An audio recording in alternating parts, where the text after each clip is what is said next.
സംസ്ഥാനത്ത് സ്വകാര്യ സർവകലാശാല അനുവദിക്കുന്നതിനുള്ള സർക്കാർ നീക്കം UGC ചട്ടങ്ങൾക്ക് വിരുദ്ധമായി. 2003-ൽ UGC പുറത്തിറക്കിയ വിജ്ഞാപന പ്രകാരം സ്വകാര്യ സർവകലാശാലകൾക്ക് ഒറ്റ ക്യാമ്പസ് മാത്രമേ പാടുള്ളൂവെന്ന ചട്ടവും ലംഘിച്ചിട്ടുണ്ട്.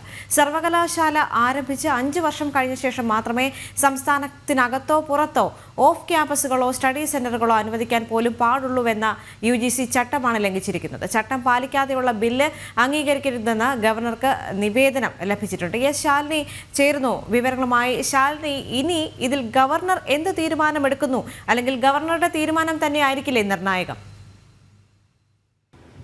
ദേവിക, തീർച്ചയായും അങ്ങനെ തന്നെയാണ്. ബില്ല് സബ്ജക്ട് കമ്മിറ്റിക്ക് വിട്ടിരിക്കുകയാണ്. നിയമസഭാ കാലയളവിൽ തന്നെ സബ്ജക്ട് കമ്മിറ്റി ബില്ല് പാസ്സാക്കിക്കൊണ്ട് അല്ലെങ്കിൽ അത് പൂർത്തീകരിച്ച് നടപടികൾ പൂർത്തീകരിച്ച് രാജ്ഭവനിലേക്ക് അയക്കാനുള്ള നടപടികളാണ് ഇപ്പോൾ സർക്കാർ തലത്തിൽ നടക്കുന്നത്. രാജ്ഭവനിലേക്ക് എത്തുന്ന ബില്ലിൽ ഗവർണർ രാജേന്ദ്ര വിശ്വനാഥ് അർലേക്കർ എന്ത് തരത്തിലുള്ള നടപടി സ്വീകരിക്കും, അത് പിടിച്ചുവെക്കുമോ, അതിൽ അംഗീകാരം നൽകുമോ, വിശദീകരണം സംസ്ഥാന സർക്കാരിനോട് തേടുമോ എന്നുള്ളതാണ് ഏറ്റവും നിർണായകമായ രാഷ്ട്രീയ കേരളം ഉറ്റുനോക്കുകയും ചെയ്യുന്നത്. തുടക്കം മുതൽ തന്നെ ഈ സ്വകാര്യ സർവകലാശാലകൾ സംസ്ഥാനത്ത് വരുന്നതിൽ വലിയ രീതിയിലുള്ള വിമർശനങ്ങൾ ഉണ്ടായിരുന്നു. ആ വിഷയത്തിൽ തർക്കങ്ങളും ഒപ്പം തന്നെ ഇടത് അനുകൂല സംഘടനകളും അധ്യാപക സംഘടനകൾ അടക്കം അതിൽ വിമർശനം ഉന്നയിക്കുകയും അവരെ ഒക്കെ പിന്നീട് അനുനയിപ്പിച്ചുകൊണ്ടാണ് ഈ ഒരു ബില്ല് നിയമസഭയിൽ ഉന്നത വിദ്യാഭ്യാസ മന്ത്രി ആർ ബിന്ദു അവതരിപ്പിച്ചത്. ഇപ്പോൾ 2003-ലെ UGC ചട്ടങ്ങളെല്ലാം കാറ്റിൽ പറത്തിക്കൊണ്ട് അതെല്ലാം ലംഘിച്ചുകൊണ്ടാണ് ഈ ബില്ല് അവതരിപ്പിച്ചിട്ടുള്ളത് എന്നുള്ള വിവരങ്ങളാണ് ഈ ഘട്ടത്തിൽ പുറത്തു വരുന്നത്. അതിൽ പറയുന്നത് UGC ചട്ടപ്രകാരം 2003-ലെ UGC ചട്ടത്തിൽ പറയുന്നത് സംസ്ഥാനത്ത് ഇത്തരത്തിൽ സ്വകാര്യ സർവകലാശാലകൾ വരുമ്പോൾ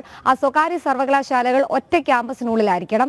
മൾട്ടി ക്യാമ്പസുകളിലോ അല്ലെങ്കിൽ അത്തരത്തിൽ വിവിധ സ്ഥലങ്ങളിലേക്കോ സംസ്ഥാനത്തിന് പുറത്തേക്കോ ഒന്നും തന്നെ അതിന്റെ ഓഫ് ക്യാമ്പസുകളൊന്നും പോകാൻ പാടില്ല എന്നുള്ളതാണ്. പക്ഷേ സർവകലാശാല വന്ന 5 വർഷങ്ങൾക്ക് ശേഷം അത്തരത്തിൽ സംസ്ഥാനത്തിനകത്തോ പുറത്തോ മൾട്ടി ക്യാമ്പസുകൾ ഓഫ് ക്യാമ്പസുകളൊക്കെ തുടങ്ങാനുള്ള ചട്ടമുണ്ട്. പക്ഷേ ഇതെല്ലാം കാറ്റിൽ പറത്തിക്കൊണ്ടാണ് സർവകലാശാല ഭേദഗതി ബില്ലിൽ, സ്വകാര്യ സർവകലാശാല ബില്ലിൽ തന്നെ അത്തരത്തിൽ മൾട്ടി ക്യാമ്പസുകൾ ആകാം എന്നുള്ളൊരു രീതി അല്ലെങ്കിൽ എന്നൊരു നടപടി സംസ്ഥാന സർക്കാർ ഉന്നത വിദ്യാഭ്യാസ മന്ത്രി അവതരിപ്പിച്ച ബില്ലിലും കൊണ്ടുവരുന്നത്. പക്ഷേ എന്താണ് മൾട്ടി ക്യാമ്പസ് എന്നുള്ളൊരു നിർവചനം പോലും ആ ബില്ലിൽ ഇല്ല എന്നുള്ളതാണ് ഏറ്റവും ശ്രദ്ധേയമായിട്ടുള്ള കാര്യം. സേവ് യൂണിവേഴ്സിറ്റി ക്യാമ്പയിൻ കമ്മിറ്റി അടക്കം ഇക്കാര്യത്തിൽ വലിയ രീതിയിലുള്ള വിമർശനം ഉന്നയിക്കുന്നുണ്ട്.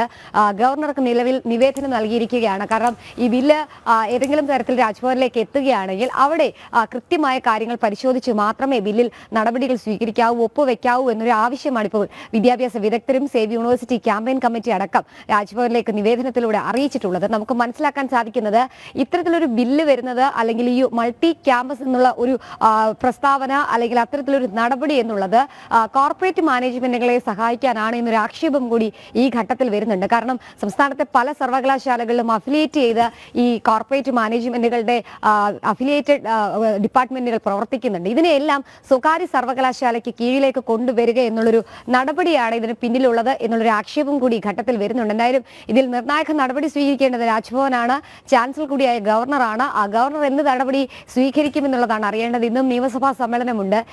ഈ മാസം തന്നെ നിയമസഭാ സമ്മേളനം അവസാനിക്കും. ആ അവസാനിക്കുന്ന കാലയളവിൽ തന്നെ ഈ ബില്ല് രാജ്ഭവനിലേക്ക് എത്താനുള്ള സാധ്യതയും സാഹചര്യമുണ്ട്. അതിൽ എന്ത് നടപടി എന്നുള്ളതാണ് നമ്മൾ ഇനി രാഷ്ട്രീയമായി ഉറ്റുനോക്കുന്നത്. ഒപ്പം തന്നെ മുൻപ് ഇത്തരത്തിലുള്ള ബില്ലുകൾ പാസാക്കി അത് രാജ്ഭവനിലേക്ക് എത്തിയപ്പോൾ മുൻ ഗവർണർ അടക്കമുള്ളവർ അത് പിടിച്ചുവെക്കുകയും അതിൽ കാര്യമായ വിശദീകരണം തേടുകയും ഒക്കെ തന്നെ ചെയ്തിരുന്നു. അത് നൽകാൻ സർക്കാരിന് കഴിയാത്ത സാഹചര്യത്തിൽ കൂടിയാണ് സർവകലാശാല ബില്ലടക്കമുള്ള കാര്യങ്ങൾ സംസ്ഥാന സർക്കാർ പൂർണ്ണമായും സർവകലാശാലയുടെ അധിപനായി ചാൻസലറെയും VC-മാരെയും ഒക്കെ നോക്കുകുത്തിയാക്കുന്ന ബില്ലടക്കം ഇപ്പോൾ രാഷ്ട്രപതി ഭവനിൽ തുടരുകയും ചെയ്യുന്നത്. ദേവിക.